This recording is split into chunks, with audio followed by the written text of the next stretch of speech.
आप सबका स्वागत है आपके अपने यूट्यूब चैनल फार्मा एमसीक्यू में। तो बच्चों इस सीरीज़ को कंटिन्यू करते हैं जो हमने 5000 प्लस एमसीक्यूज़ की सीरीज़ स्टार्ट करी हुई है। ओके, तो आपका सभी गवर्नमेंट फार्मासिस्ट एग्जाम के लिए सीरीज़ बहुत ज़्यादा इंपॉर्टेंट रहने वाली है। जैसे कि अभी तमिलनाडु में एमआरबी फार्मासिस्ट के एग्जाम है, बिहार में भी आपका एग्जाम है बच्चों के, उत्तराखंड में भी डिफरेंट जितने भी आपके गवर्नमेंट फार्मासिस्ट के एग्जाम है, चाहे वो स्टेट लेवल का चाहे सेंट्रल लेवल का, सभी के लिए सीरीज़ बहुत ज़्यादा यूज़फुल रहने वाली है बच्चों के।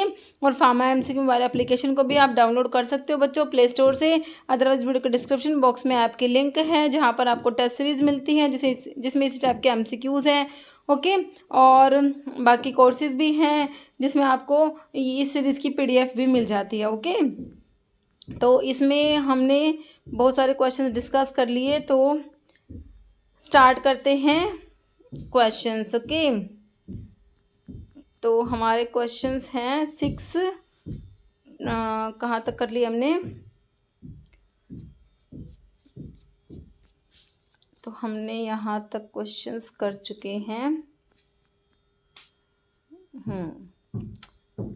हाँ देखिए, तो क्वेश्चन देखो हमारा, medical termination of pregnancy act 1971 extend to the whole of India except which of the following state, है ना। तो एमटीपी एक्ट आपको पता है बच्चों 1971 का, इसके रूल्स 1975 में आए थे, है ना। तो ये जो 1971 का जो एक्ट है extend to whole of the India except आपका जम्मू एंड कश्मीर जो है, ऑप्शन 2 बिल्कुल करेक्ट हो जाएगा इसका, है ना। नेक्स्ट है which of the following hormone is use as the basis for pregnancy test के लिए, ठीक है। तो प्रेगनेंसी टेस्ट के लिए जो हमारा जो प्रेगनेंसी टेस्ट किट जो होता है, तो उसमें जो होता है जो आपका HCG ह्यूमन कोरियोनिक गोनाडोट्रोपिन जो होता है, इसको डिटेक्ट किया जाता है ना। तो प्रोलैक्टिन, देखो प्रोलैक्टिन तो होता है बच्चों मिल्क जो होता है, मिल्क के प्रोडक्शन के लिए, मिल्क के सिक्रेशन के लिए रिस्पॉन्सिबल होता है ना। प्रोलैक्टिन हार्मोन जो होता है आपकी एंटीरियर पिट्यूटरी से सिक्रेट होता है ये हार्मोन। लुटिनाइजिंग हार्मोन LH, इसको इंटरस्टिशियल सेल स्टिमुलेटिंग हार्मोन भी बोलते हैं लुटिनाइजिंग हार्मोन को, ये भी आपका एंटीरियर पिट्यूटरी का ही हार्मोन है। HCG ह्यूमन कोरियन गोनाडोट्रोपिन भी आपका एंटीरियर पिट्यूटरी का हार्मोन है, लेकिन यहाँ पर जो use as basis for pregnancy testing और HCG human chorionic gonadotropin, sorry, तो बच्चों ये आपका एंटीरियर पिट्यूटरी का हार्मोन नहीं है, वो आपका FSH होता है ना, फॉलिकल स्टिमुलेटिंग हार्मोन होता है। LH होता है, प्रोलैक्टिन होता है, ग्रोथ हार्मोन ACTH और TSH होते हैं, ठीक है। तो HCG तो बच्चों आपका जो होता है ये प्रेगनेंसी जो टेस्ट किट है उसमें इसी को डिटेक्ट किया जाता है, यही होता है बेसिस जो होता है प्रेगनेंसी टेस्टिंग का। तो ऑप्शन जो है यहाँ पर आपका 3 बिल्कुल करेक्ट हो जाएगा, बाकी प्रोजेस्टेरोन दिया है, ठीक है। तो आंसर ऑप्शन 3 करेक्ट है। नीचे इन pre formulation the partition coefficient of drug indicates, है ना।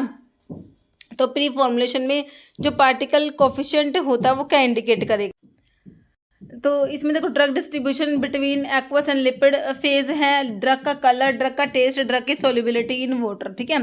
तो पार्टीशन कोफिशिएंट क्या इंडिकेट करता है, देखो बच्चों आपका इसमें ड्रग कलर टेस्ट तो होगा नहीं, सोल्युबिलिटी इन वाटर, सिर्फ सोल्युबिलिटी इन वाटर नहीं, तो ये क्या करेगा, drug distribution between aqueous and lipid phase, option जो है 1 करेक्ट हो जाएगा। पार्टीशन कोफिशिएंट हेल्प डिटरमाइन, क्या ही किस में हेल्प करना है, करता डिटरमाइन करने में बैलेंस बिटवीन ड्रग की सोल्युबिलिटी वाटर में and it's solubility in fat, okay, which is directly related to its ability to cross biological membrane and be absorbed by the body. Next, a dip tube used in aerosol in the container for aerosols is a part of, देखिए aerosols जो होते हैं बच्चों pressurised आपके dose form में आते हैं ना aerosols, तो इसमें होती है एक डिप ट्यूब पढ़ते हो जो कि आपकी पॉलीप्रोपाइलिन की बनी होती है, पॉलीप्रोपाइलिन की बनी होती है ना। तो डिप ट्यूब कह रहे हैं इन एरोसोल कंटेनर में जो डिप ट्यूब होती है किसका पार्ट है भाई, एक्चुएटर का है, प्रोपेलेंट का है, कंटेनर का, वॉल्व का। तो डिप ट्यूब जो होती है वॉल्व का पार्ट हो जाएगा, ऑप्शन आपका 4 करेक्ट हो जाएगा। ओके, तो एरोसोल जो आपके प्रेशराइज्ड डोजेस फॉर्म में आते हैं, तो जो आपकी ये डिप ट्यूब होती है कन्वे करती है liquid from bottom of the container to valve at the top, okay.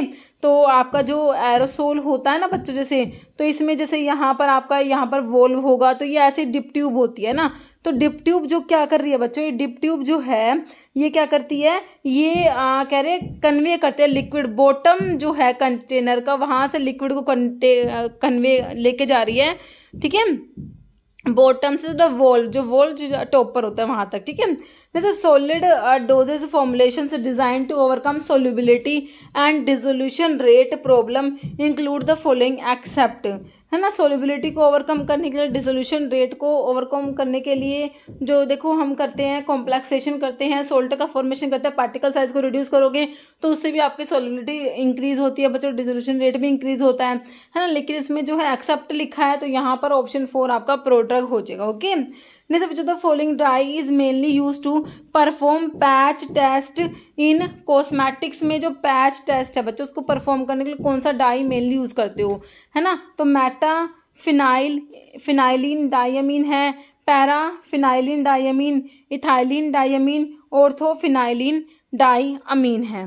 तो यहाँ पर होती है हमारी पैराफिनाइलिन डाईअमीन मेनली यूज़ करेंगे। तो हमारा जो ऑप्शन मेनली यूज़ करते हैं to perform patch test in cosmetics, तो ऑप्शन जो है आपका 2 बिल्कुल करेक्ट हो जाएगा। तो आपकी जो ये है पैराफिनाइलिन, है ना, पीपीडी इसमें शॉर्ट में लिखा हुआ है, paraphenylene diamine, common allergen found in many hair dyes में फ्रिक्वेंटली यूज करते हैं patch test to identify potential allergic reaction to hair dye product. Okay, तो ये पीपीडी क्या है, पैराफिनाइलिन डायमीन। ओके, नेक्स्ट है एलिक्सर्स क्या होता है। सिंपल देखो डेफिनेशन से क्वेश्चन है, डोजेस फॉर्म की बच्चों डेफिनेशन बहुत इंपॉर्टेंट है, 1 लाइन डेफिनेशन आपको आनी चाहिए। तो एलिक्सर्स क्या होते हैं, solutions containing 80% alcohol, concentrated aqueous preparations है शुगर का, hydro alcoholic preparations intended for oral use, oleaginous solutions in the form of coarse particles. तो क्या होते हैं, हाइड्रो अल्कोहलिक प्रेपरेशंस होती है। एलिक्सर्स क्या होते हैं, हाइड्रो अल्कोहलिक प्रेपरेशंस, जो किसके लिए होते हैं, ओरल यूज के लिए। Next which of the following semi solid dose form is design to melt at body temperature, melt होती है, जेल्स, ऑइंटमेंट, सपोजिटरी या पेस्ट। तो ये हमारे सपोजिटरीज होती है ना, बिल्कुल करेक्ट है। Primary purpose of stability testing है हर्बल फॉर्मुलेशन में। स्टेबिलिटी टेस्टिंग का प्राइमरी पर्पस क्या है, to determine shelf life and storage conditions, to evaluate product flavour, to enhance products appearance, to assess marketing potential. तो primary purpose क्या होता है stability testing का, तो क्या होता है, डिटरमाइन करते हैं इससे क्या, shelf life and storage conditions. Okay, option 1 correct हो जाएगा। Compound having asymmetric carbon atom rotate करेगा प्लेन ऑफ पोलराइज लाइट, है ना। तो जिसमें एसिमेट्रिक कार्बन एटम होते हैं कंपाउंड में, वो क्या करते हैं, प्लेन ऑफ पोलराइज लाइट को रोटेट कराएंगे, which is measured by using. तो उसको मेजर करने के लिए क्या यूज करते हैं, पोलैरीमीटर में करोगे उसको, फ्लेम फोटोमीटर में, फ्लोरोमीटर में, पोलैरोग्राफ। तो पोलैरीमीटर जो होता है ना बच्चों, उससे इसको मेजर करेंगे, पोलैरीमीटर से। कह रहे compound having asymmetric carbon atom rotate plane of polarise light. तो इसको मेजर करने के लिए हम यहाँ क्या यूज करते हैं, पोलैरीमीटर को यूज करेंगे। पोलैरीमीटर एक इंस्ट्रूमेंट होता है बच्चों, ये क्या करता है, यूज करता है polarise light to detect the rotation of plane of polarisation. Okay, तो इसमें ये जो इंस्ट्रूमेंट होता है ये पोलराइज लाइट को यूज करता है, किसको डिटेक्ट करने के लिए, रोटेशन, किसकी, rotation of plane of polarisation when it pass through solution containing optical active compound. Okay, next है डीएनए टेक्नोलॉजी में what does the term cloning typically refer. Cloning का मतलब क्या है बच्चों, क्लोनिंग, डीएनए क्लोनिंग जो होता है, कह रहा sequencing the entire genome of an organism, creating a copy of DNA sequence, है ना, कॉपी क्रिएट करना, क्लोनिंग करना। तो ऑप्शन 2 करेक्ट होगा। बाकी inserting a gene into A plasmid amplifying a DNA fragment, तो ऑप्शन 2 करेक्ट है ना। कह रहा डीएनए टेक्नोलॉजी में क्लोनिंग का मतलब क्या, generally refers to process of creating multiple identical copies of a specific DNA sequence. Okay, often a gene for scientific study और other applications. What is which of the following distillation method is most suitable for separating components with very close boiling point. बहुत ही ज़्यादा close boiling point होगा ना बच्चों। तो ऐसे जो आपके कंपोनेंट्स होते हैं जिनका बॉइलिंग पॉइंट बिल्कुल ज़्यादा क्लोज है, तो उनको आपने सेपरेट करना है। तो उसके लिए कौन सा डिस्टिलेशन का मेथड यूज़ करोगे, वैक्यूम, स्टीम, सिंपल या फ्रैक्शनल। तो इसके लिए हम फ्रैक्शनल डिस्टिलेशन की तरफ जाएंगे। तो ऑप्शन 4 करेक्ट है। Primary purpose of pre formulation studies in pharmaceutics में, प्री फॉर्मुलेशन स्टडीज का प्राइमरी पर्पस क्या है, टू इवैल्यूएट करोगे physical and chemical properties drug की, prepare drug for clinical trial, assess cost effectiveness of drug production and develop marketing strategy for drug. तो pre formulation studies जो होती है बच्चों, इसका पर्पस क्या होता है, प्राइमरी पर्पस इवैल्यूएट करना physical and chemical properties drug की। क्या पर्पस है, ड्रग की फिजिकल और केमिकल प्रॉपर्टीज को इवैल्यूएट करना होता है ना। Pre formulation studies characterise the physical and chemical properties of a drug to develop safe, effective and stable dosage form. Okay, the sterilization of parental products are performed by the following method. देखो sterilisation के different method आप लोग पढ़ते हो बच्चों, है ना। तो थर्मल मेथड होते हैं, तो आपका ड्राई हीट स्टरलाइजेशन हो गया, मॉइस्ट हीट स्टरलाइजेशन हो गया बच्चों, ये आपके थर्मल मेथड में आते हैं। ओके, रेडिएशन स्टरलाइजेशन होता है आपका, केमिकल मेथड में आपका आता है जो आपके ये गैसेस स्टरलाइजेशन आते हैं ना। लेकिन क्रिस्टलाइजेशन इसमें आपने कहीं पढ़ा है क्या? बिल्कुल नहीं पढ़ा, तो ऑप्शन तो 3 करेक्ट हो जाएगा, है ना। नेक्स्ट हमारा क्वेश्चन क्या है? Which of the following is not a suitable characteristic of ophthalmic preparation का करेक्टरिस्टिक नहीं है। कह रहा इट शुड बी स्टेबल, तो सही है, स्टेबल होना चाहिए। शुड बी एफिकेशियस होना चाहिए, शुड बी स्टीराइल, बिल्कुल करेक्ट है। कह रहा इट शुड बी हाइपोटोनिक, नहीं तो हाइपोटोनिक नहीं होना चाहिए ना, तो नॉट में तो ऑप्शन 4 आ गया। Therapeutically used as a radio pharmaceutical for treatment of thyroid cancer, तो थायराइड के लिए हम कौन सा देखेंगे बच्चों? थायराइड की बात हो रही है, थायराइड कैंसर की बात हो रही है, तो इसके लिए आपने आयोडीन देखो, तो आयोडीन 131 बिल्कुल करेक्ट है, option 2। Next, standard temperature and pressure use in autoclaving sterilisation, तो मॉइस्चर स्टरलाइजेशन की बात हो रही है, इसमें आप ऑटोक्लेव यूज़ करते हो, उसमें आप लोगों ने बताना है कि स्टैंडर्ड जो टेम्परेचर और प्रेशर वाला जो है कौन सा मैच कर रहा है इसमें, स्टैंडर्ड टेम्परेचर एंड प्रेशर कौन सा यूज़ करोगे, है ना। देखो बच्चों, इसमें हमारा 121 degree Celsius at 15 PSI, 100 degree Celsius at 10 PSI, तो 100 इतना नहीं होगा इसमें, 130 या 150 भी नहीं बच्चों, यहाँ पर ऑप्शन 1 हो जाएगा, 121 degree Celsius at 15 PSI। Okay, option 1 correct हो जाएगा। देखिए, आपने ऑटोक्लेव में जो टेम्परेचर कंडीशन पढ़ी है, देखो एक तरफ हमने होल्डिंग टेम्परेचर, एक तो मिनिमम होल्डिंग टाइम हम लोगों ने टेबल पढ़ा हुआ है ना। 115 डिग्री से 118 डिग्री के लिए 30 मिनट का टाइम होता है इसमें, है ना। 121 से 124 डिग्री सेल्सियस के लिए 15 मिनट, और 126 से 129 डिग्री सेल्सियस के लिए 10 मिनट्स का, 134 से 138 डिग्री सेल्सियस के लिए हमारा 5 मिनट्स का होता है ना।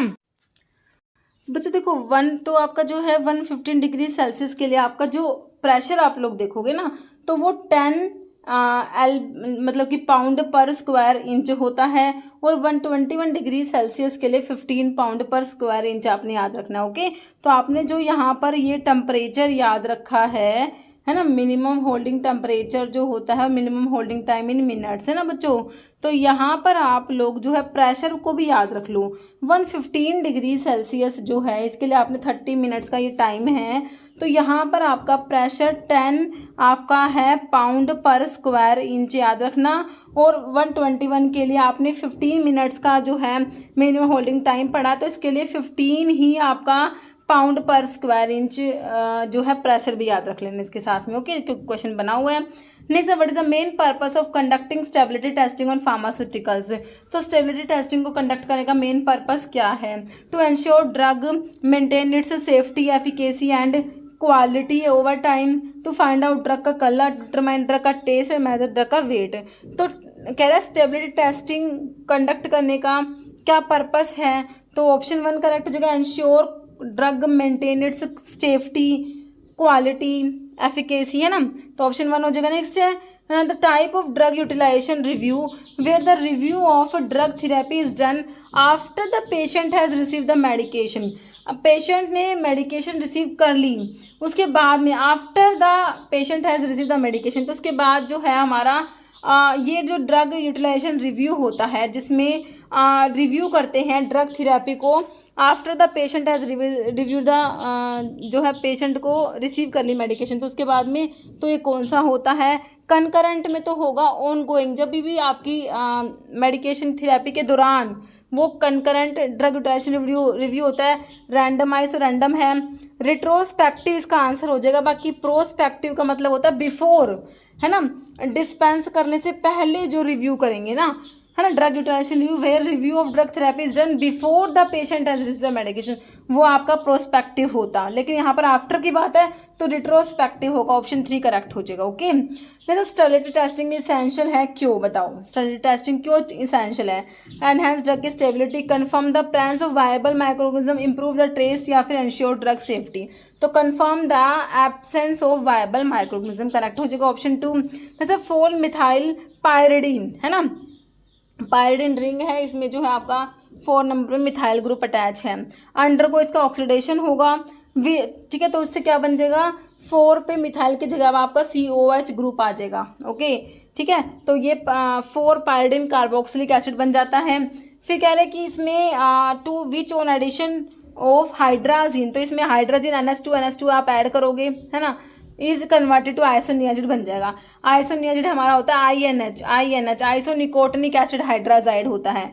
तो यही पूछा कि 4 मिथाइल पायरिडिन अंडरगो ऑक्सीडेशन 2, ऑक्सीडेशन के बाद क्या बनेगा, आइसोनिकोटिनिक एसिड बनेगा, आइसोनिकोटिनामाइड बनेगा, निकोटिनामाइड निकोट, तो ये बच्चों आइसोनिकोटिनिक एसिड बनता है ना, जो आपका है ऑप्शन 1 करेक्ट हो जाएगा, आइसोनिकोटिनिक एसिड। देखिए 4 मिथाइल पायरिडिन जो होता है pyridine derivative with methyl group attach to 4th position, oxidation जब करोगे इसका 4 ऑक्सीडेशन से क्या बनेगा, 4 पायरिडिन कार्बोक्सिलिक एसिड बन जाएगा, है ना, इसी को हम बोलते हैं 4 पायरिडिन कार्बोक्सिलिक एसिड, इसी को हम आइसोनिकोटिनिक एसिड बोलते हैं। ओके, तो मिथाइल ग्रुप ऑक्सीडाइज जाएगा कार्बोक्सिलिक एसिड ग्रुप में, फॉर्मिंग 4 पायरिडिन कार्बोक्सिलिक एसिड, जिसको आप आइसोनिकोटिनिक एसिड भी बोलते हो, है ना। इसकी रिएक्शन हाइड्राजीन से होगी तो आपका आइसोनिकोटिनिक एसिड हाइड्राजाइड बन जाएगा, जो कि आपका आइसोनियाजिड फर्स्ट लाइन एंटीबी ड्रग में आप लोग पढ़ते हो, है ना। तो 4 पायरिडिन कार्बोक्सिलिक एसिड रिएक्ट करेगा हाइड्राजीन के साथ में NH2 ये होता है।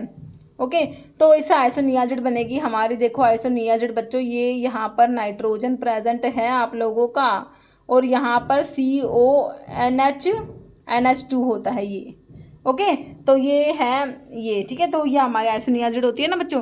ठीक है, नेक्स्ट है what is the aim of integrated medicine management का क्या एम है, इंटीग्रेटेड मेडिसिन मैनेजमेंट का क्या एम है, provide training to staff member about the protocol of new treatment, manufacturing करना मेडिसिन की मेडिकेशंस की, bringing together several element of clinical pharmacy service that have been shown to be effective in dealing with medicine management program and decreasing medicine cost. तो option 3 बिल्कुल correct हो जाएगा आप लोगों का यहाँ पर। ओके, नेक्स्ट हमारा क्वेश्चन है aniline react with aqueous bromine to form. ठीक है, तो एनिलीन जब रिएक्ट करेगा एक्वस ब्रोमीन के साथ में तो इसमें क्या होगा, 2,4,6 जगह पे क्या लग जाएगा आपका ब्रोमीन लग जाएगा, 2,4,6 ट्राई ब्रोमो सिंपल एनिलीन बन जाएगा। ओके, नेक्स्ट है which of the following T cells are capable of recognising and killing infected और एबनॉर्मल सेल्स।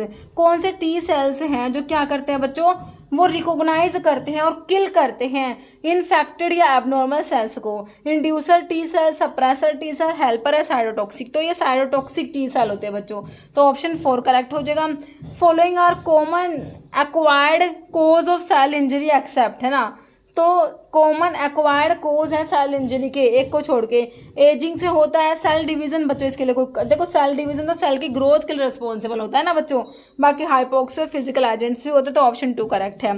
जैसे term for which animal welfare board of India may be reconstituted under section 5A shall be dash year from the date of reconstitution, तो ये हो जाएगा 3 years, option जो है 3 correct हो जाएगा। 3 ईयर्स कह रहा है term for which animal welfare board of India may be reconstituted under section 5A shall be 3 years from the date of reconstitution, board is reconstituted from time time on the expiration of every 3 years. Okay, next है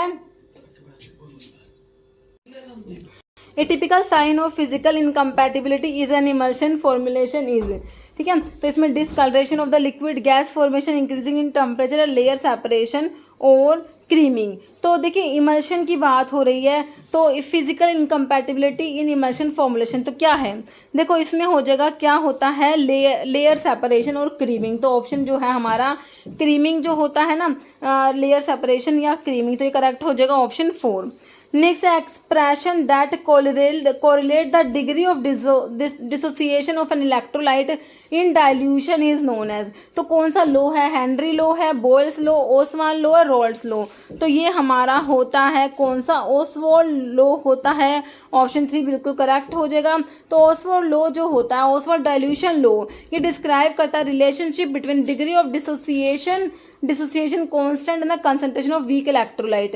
It states that degree of dissociation of a weak electrolyte increase होता है as the dilution decrease होता है, या फिर concentration जैसे decrease होगा तो हमारा डिग्री ऑफ डिसोसिएशन जो है वीक इलेक्ट्रोलाइट का वो इंक्रीज होता है और डायरेक्टली प्रोपोर्शनल होता है to the square root of the concentration. Okay, next when the adrenaline and acetylcholine are given together their net effect is due to, कह रहे जब एड्रेनलिन और एसिटाइलकोलिन को साथ में दोगे तो नेट इफेक्ट क्या होगा। देखो एड्रेनलिन जो है बच्चों हमारा सिंपैथोमिमेटिक ड्रग में आता है, एसिटाइलकोलिन आपका पैरा सिंपैथोमिमेटिक है, दोनों का एक दूसरे के अपोजिट रिएक्शन होता है बच्चों।